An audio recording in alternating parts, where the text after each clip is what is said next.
akan bahas secara umumnya dulu seperti apa. Terus kemudian kita ini sebagai pengajar juga harus menyadari kontribusi psikologi pendidikan anak dalam pengajaran Al-Quran itu seperti apa. Terus kemudian untuk menemukan strategi pengajaran yang sesuai, kira-kira enaknya seperti apa, kayak bagaimana kan sesuai berdasarkan karakter dari anak-anak yang kita didik.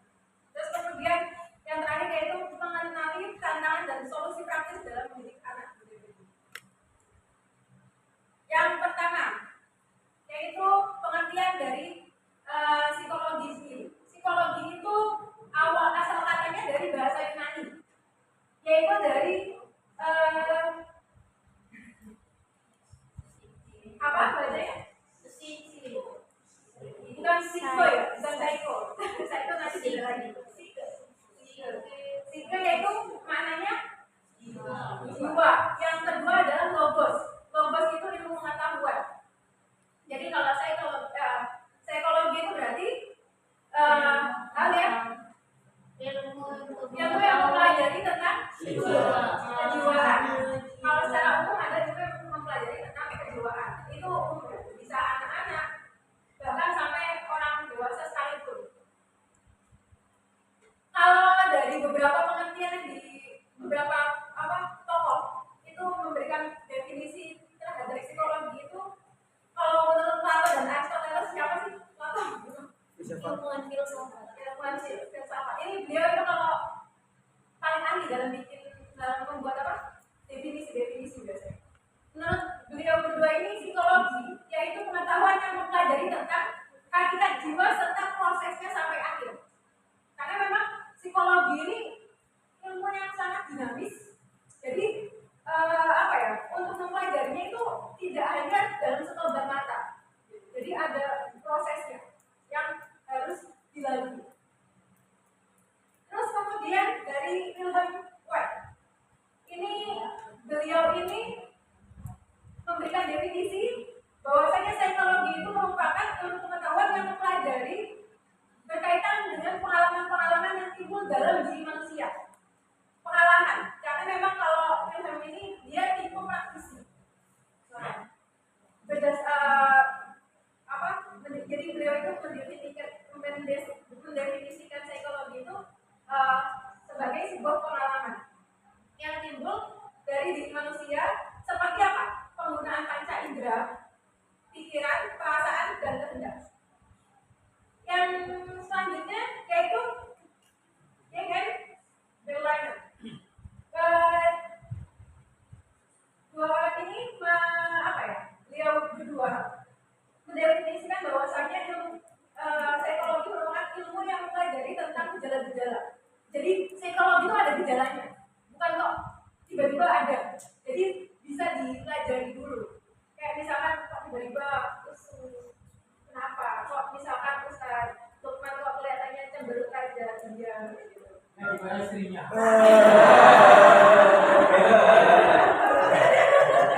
Jadi ada gejalanya. Kenapa sih? Kok tiba-tiba dia begitu? Itu kan kayak tadi psikologi. Atau tiba-tiba ada Ustaz siapa? Yang tiba-tiba kok kelihatan senyum, sumring apa sih, kan ada sesuatu. Awal dimulai. Nah ini kan gejala. Yang ini dari interaksinya dengan lingkungan, baik individu maupun kelompok, seperti yang dibilang Ustaz Lukman tadi, habis dimarahi sama istrinya. Itu kan berarti hasil interaksi. Terus kemudian, jadi kalau berkaitan dengan psikologi pendidikan anak, itu dari berdasarkan definisi yang sebelumnya itu apa? Jadi psikologi pendidikan anak itu yaitu ilmu yang mempelajari tentang proses belajar, pertumbuhan, juga perkembangan anak dalam konteks pendidikan. Yang mana dalam hal ini yaitu dengan memperhatikan aspek-aspek kejiwaan si anak, terus kemudian pengalaman belajarnya, juga interaksi psikologi yang mempengaruhi perilaku dan prestasi anak dalam pembelajaran.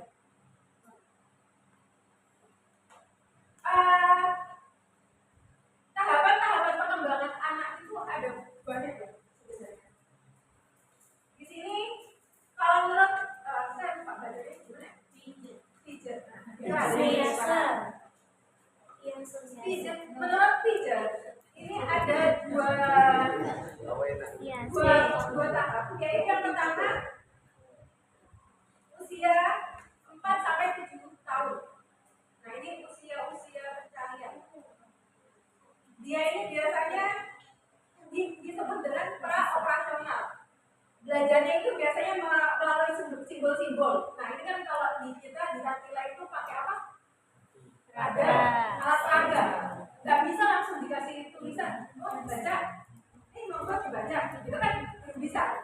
Jadi pakainya peraga. Ditunjukkan. Oh, ini alif. Alifnya bentuknya gimana? Garis lurus tegak. Kan nggak bisa langsung. Ini suruh baca apa? Dikasih Quran. Tapi ditunjukkan dulu dengan alat simbol. Oh, ini kalau ba titiknya 1, kalau tak titiknya 2, kan seperti itu.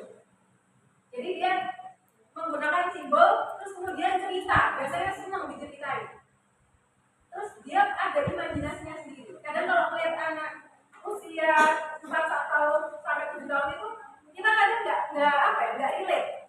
Tiba-tiba itu ngapain sih kok tanah digali-gali, terus dibikin dibikin bentuk bangunan. Mungkin mikirnya itu adalah bangunan, tapi kita nggak paham. Dia punya imajinasinya sendiri. Kadang kertas terus kemudian dirobek-robek, dijadikan uang seperti itu. Mungkin pikirnya adalah uang. Terus kemudian usia 7 sampai 11 tahun yaitu operasional konkret. Yang mana anak ini bukan hanya melakukan sesuatu berdasarkan imajinasinya, tapi juga dia sudah mulai bisa diajak berpikir logis. Dia juga butuh ada benda nyata untuk sebagai contohnya. Yang mana biasanya menggunakan media visual. Juga ada cerita sama praktik langsung. Jadi dicontohkan. Kayak bagaimana caranya ibu ini membaca Quran, atau bagaimana seorang ayah itu misalkan nunggang di rumah. Biasanya kan anak-anak sambil kuliah. Terus di sini ada menurut Erikson ini ada beberapa tahap. Ini ada 1 sampai 8 tahap. Yang mana kalau kita mungkin lebih fokus kepada tahap 2 dan 3. Tahap 2 sampai tahap 4. Ini yang mana usia-usia dari TPQ. Kalau usia yang pertama itu usia bayi, baru lahir sampai usia 1 tahun. Ini biasanya kaitannya dengan rasa percaya dan tidak percaya. Rasa percaya dan tidak percaya. Dan jadi pola pikirnya seperti itu. Kayak misalkan ada bayi, biasanya kan ada tidak mudah untuk berinteraksi dengan orang lain, karena dia masih memahami ini orang dipercaya atau tidak. Tapi bukan percaya atau dipercaya atau tidak berdasarkan cara berpikir kita, tapi cara berpikirnya baik. Apakah saya ini terancam dengan orang itu? Oh, orang itu suka ngomong gitu. Intinya suka orang bayi itu suka ngomong, intinya sama tantenya. Karena merasa terancam, kan akhirnya kalau ketemu tantenya itu aku nggak mau, gitu. Ada penolakan. Nah itu trust dan mistrust dari seorang bayi, dari perlakuan orang di sekitar. Terus kemudian ada autonomy, shape and doubt. Ini berkaitan dengan kemandirian dan rasa malu. Kemandirian dengan rasa malu dan ragu. Ini usia 1 sampai 3 tahun. Yang selanjutnya yaitu inisiatif dan rasa bersalah. Ini usia-usia prasekolah. Ini biasanya sudah masuk TPQ. Biasanya usia-usia segini ini usia-usia punya inisiatif, entah itu membantu atau membaca, juga punya rasa eksplorasi yang tinggi. Anak usia yang dalam tingkatan ketiga ini biasanya anak-anak itu mulai merancang kalau misalkan dia berhasil atas pencapaiannya,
nanti gagal, dia akan merasa rendah diri dan tidak akan mampu jika sampai dibanding-bandingkan oleh teman-teman. Nah ini bagaimana tugas kita? Ketika ada seorang anak usia 6 sampai 12 tahun dia gagal tanpa harus membanding-bandingkan. Karena ketika kita sudah mulai membandingkan, si anak ini merasa jadi rendah diri. Oh aku nggak bisa, oh ternyata aku nggak bisa. Jadi bukan dia merasa termotivasi untuk terus maju. Akhirnya dia merasa rendah, aku tidak bisa, aku tidak mampu melakukan ini. Apalagi kalau sampai dibandingkan dengan teman-temannya. Yang selanjutnya yaitu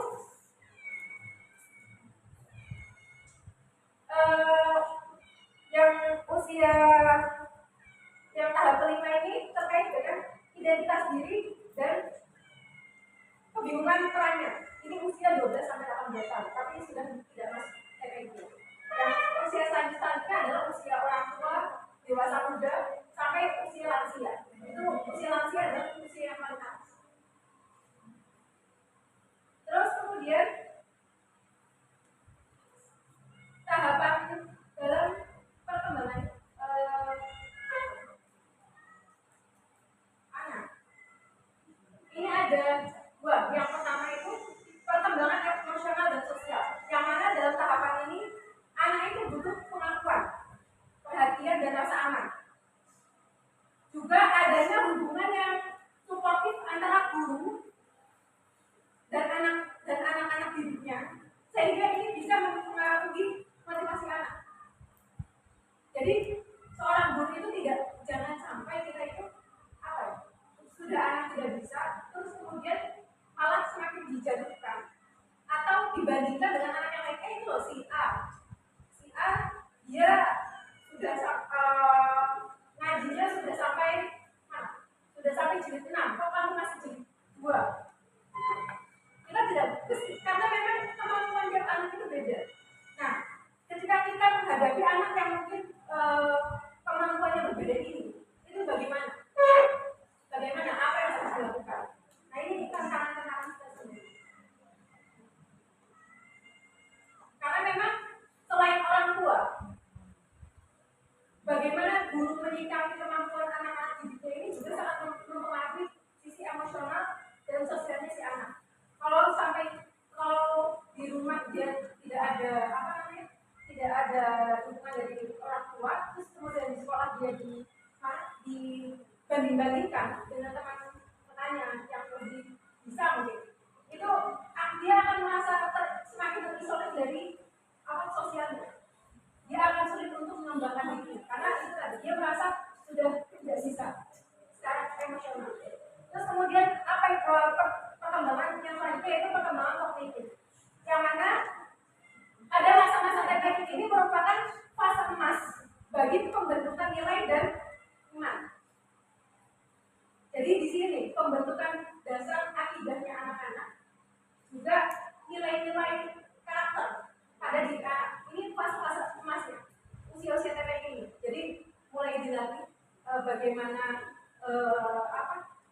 melakukan ibadah-ibadah, walaupun misalkan usia 6 tahun atau 5 tahun itu secara syariat itu belum diperbolehkan, belum diwajibkan, tapi kan kita ada anjuran untuk melatih ya. Yaitu bukan karena dia belum wajib kok, nanti aja kalau sudah wajib. Bukan seperti kami dilatih dari usia sedini mungkin supaya jadi terbiasa. Pembentukan karakter itu dari awal. Kayak kadang ada orang tua yang mengatakan, masih kecil gampang gitu, masih aja gitu. Masih kecil ini nggak usah buru-buru disuruh puasa, atau masih kecil ini nggak usah disuruh sholat, masih kecil ini nggak usah disuruh ngaji. Itu pemahaman yang salah tentang bagaimana membentuk karakter anak untuk karena kalau misalkan sudah usia ketika dia wajib, dia sudah punya pemikiran sendiri, sudah punya pemikiran, terus kemudian sudah ketika rasa bermain itu cenderung lebih tinggi, egonya juga semakin tinggi. Ketika dikenalkan dengan kewajiban, dia jadinya sulit. Nah, di sini juga yang mana dalam perkembangan kognitif ini kepala dari guru menjadi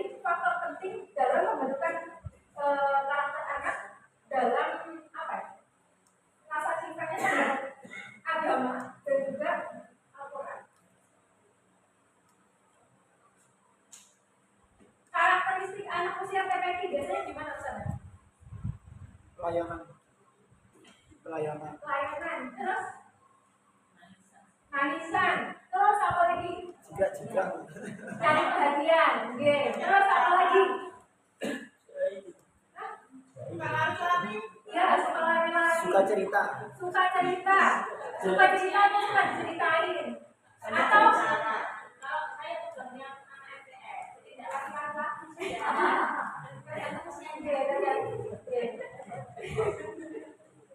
Ya kalau anak usia TPK itu masih kecil ya. Kalau sudah usia MTS atau ke atas itu sudah biasanya lebih bisa diatur. Walaupun ada 1-2 anak yang masih laki-lakian. Tapi kalau sambung anak TPK itu apalagi yang usia-usia balita atau TPK itu. Masya Allah. Memberikan banyak pahala untuk apa? Kesadarannya. Yang pertama, kalau secara positifnya, usia anak TPK ini usia di mana seorang anak itu cepat meniru dan menyerap informasi. Baru kamu betul. Ketika anak-anak ini usia TPK ini cepat dalam meniru apa?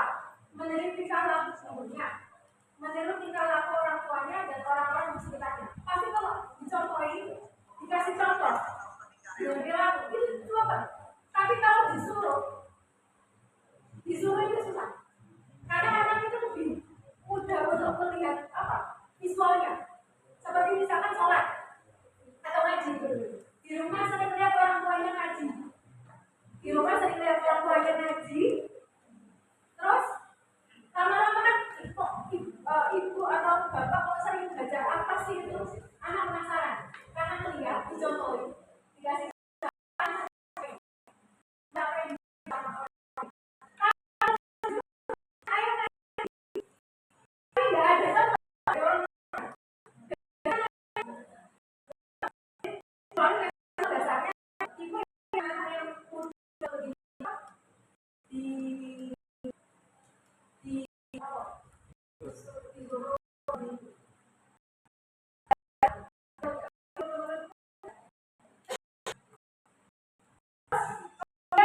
udah bosan. Jangankan anak usia gini pun juga ada rasa bosan, apalagi anak usia anak juga lebih suka main tadi seperti yang dibilang lari-lari, baca, ngobrol sendiri. Terus lebih suka aktivitas yang bermain, yang bergerak secara fisik daripada yang menonton. Cuma mendengarkan itu anak-anak nggak mau, kecuali kalau cerita cerita apa?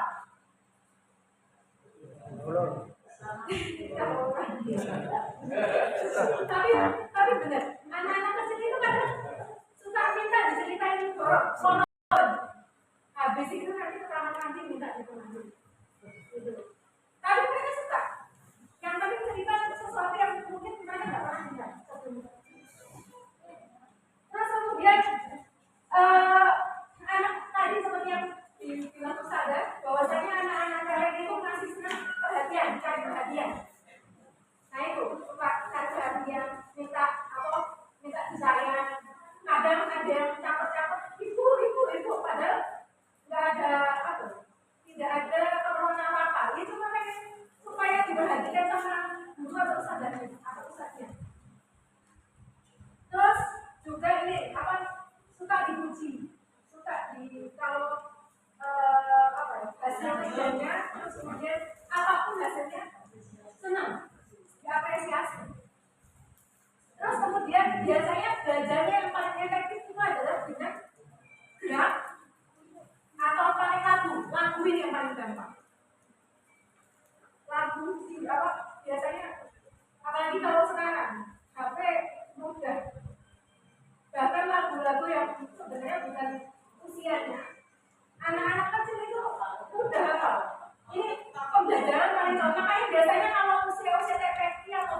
cepat meniru dan cepat